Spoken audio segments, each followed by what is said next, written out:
Sempre acontece, tá? né? Então a gente separou 4 aqui para compartilhar com vocês. Então, o primeiro deles é esse uso do material feito ali, né, durante o parto, sem autorização. Então, a fotógrafa foi lá, fez o parto, chegou em casa, começou a postar nos stories, começou a divulgar material demais ali, histórias demais ali que não... Contando alguma coisa de forma íntima que aconteceu. Ali, né? Então, esse é o padrão que a gente enxerga. O segundo... eu acho que esse é um dos que mais pode vir a acontecer realmente, porque, enfim, mostra os bastidores do trabalho, às vezes acaba postando uma foto que mostra um pouco mais.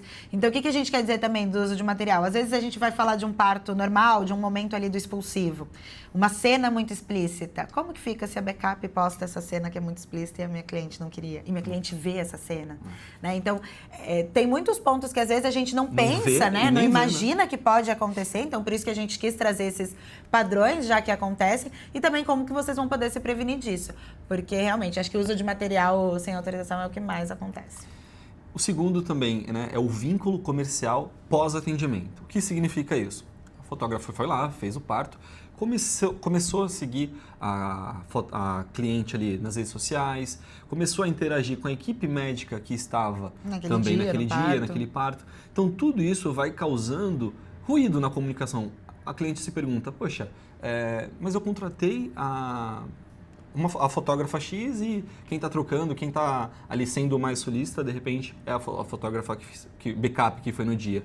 Então, repensar, né, esse vínculo demasiado que a gente tem ali no dia do parto ou depois também, né? De novo, pontuando que nesse momento quem contratou a fotógrafa foi a fotógrafa titular, né? Quem contratou a fotógrafa backup foi a fotógrafa titular e não a família. Então, esse vínculo que a gente precisa criar ali depois, a gente precisa criar com a fotógrafa, né? Então, entregar esse material com agilidade, subir esse material, né? Entregar esse material com uma certa agilidade. Mandar áudio avisando como mandar foi, um feedback para essa fotógrafa, explicando como que foi, o que aconteceu, o que pode ter faltado. Se a cliente teve um pedido especial. Se teve algum pedido especial que vai precisar manter para uma edição de foto, de vídeo.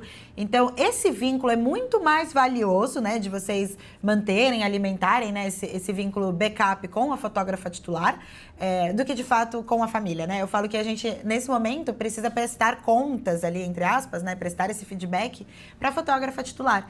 E é muito valioso para essa fotógrafa também ter esse feedback real, em real time, né? Do que aconteceu, de como foi. Porque, às vezes, as coisas acontecem ali no parto, da cliente ter um pedido especial.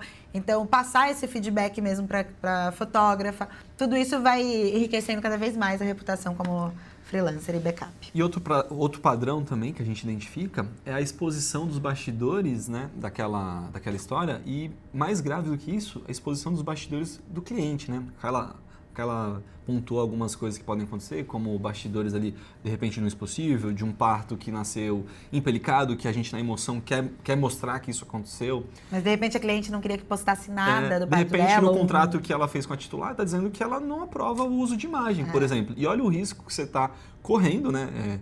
Juridicamente, até com a sua reputação. E de prejudicar também a fotógrafa que te contratou, né? Porque a cliente, eu falo que às vezes a cliente também não entende mesmo como que funciona esse atendimento. Então ela pode vir brava, cobrar a fotógrafa titular, que viu imagem, que aconteceu isso. Então eu acho que é isso, assim, sempre se colocar nesse lugar do outro também, né?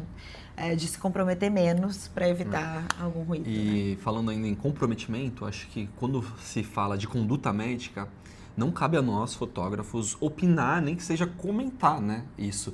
Então, nos bastidores, a gente vê que fotógrafa comentou sobre uma ação que a médica teve ali, uma conduta que a médica teve. Uma decisão que ela tomou. Uma decisão que, de repente, pra gente, que não sabe, não conhece nada, foi demais, mas que foi necessária naquele momento. Não é que a gente vive o parto ali, então a gente vivencia muita coisa, conhece muita coisa, mas não cabe a nós julgar aquela conduta médica, as decisões da equipe médica, as decisões da cliente. Então, elas têm ainda mais tempo de estrada juntas, né? Aquela médica está acompanhando ela há mais tempo do que a gente como fotógrafa. Então, tudo isso faz diferença, assim. Eu acho que, ainda de novo, né? Tentar se comprometer menos, tentar se manter um pouco mais neutra. Eu falo que sala de parto, a gente como fotógrafa é realmente se posicionar para registrar o melhor daqueles momentos, né? mesmo diante de situações que às vezes podem ser delicadas, de situações que às vezes a gente não concorda, mas ainda assim tirar o melhor daquilo tudo, porque depois que passa, gente, beber bem, mãe bem, é isso que elas querem ver depois, sabe? Esses bons registros, né? E turma, do que a gente está conversando aqui, desses alinhamentos, vocês já passaram, isso já aconteceu? Vocês já viram isso acontecer no mercado? Mesmo que não tenha sido exclusivamente com você, com algum outro profissional, você já viu isso acontecer? Coloca aqui também pra gente nos comentários. Deixa nos comentários alguns casos que vocês já viram que aconteceram, algumas coisas polêmicas por aí que aconteceram, que aí depois a gente comenta também. Perfeito.